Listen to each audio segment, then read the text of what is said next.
Hakim Pengadilan Negeri Makassar menolak eksepsi yang diajukan dua terdakwa dugaan korupsi dana PDAM Makassar.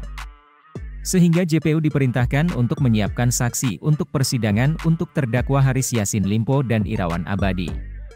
Menanggapi penolakan eksepsi Hakim Penasihat Hukum terdakwa Haris Yassin Limpo dan Irawan Abadi, Iur Yasser S. Wahab menyatakan pihaknya patuh dan tunduk dengan putusan. Namun memastikan akan menyiapkan saksi yang meringan dan ahli. Akan tetapi pihaknya masih akan mempelajari saksi yang akan dihadirkan oleh JPU.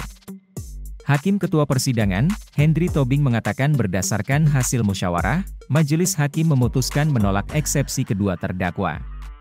Keberatan penasihat hukum terdakwa tidak dapat diterima. Dakwaan JPU dinyatakan lengkap. Terkait adanya perbedaan pendapat nantinya akan dibuktikan dalam persidangan perkara utama. Lebih lanjut Wakil Ketua PN Makassar ini menuturkan sidang selanjutnya akan digelar pada Senin, 5 Juni. Agendanya adalah mendengar keterangan saksi.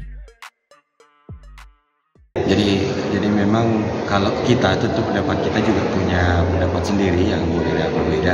Namun kita tetap menghormati putusan dari Majelis Hakim, dari pengadilan, sehingga kita mau tidak mau kita harus terima untuk melanjutkan pemeriksaan perkara. Nanti kalau untuk pemeriksaan, apakah ada disiapkan saksi?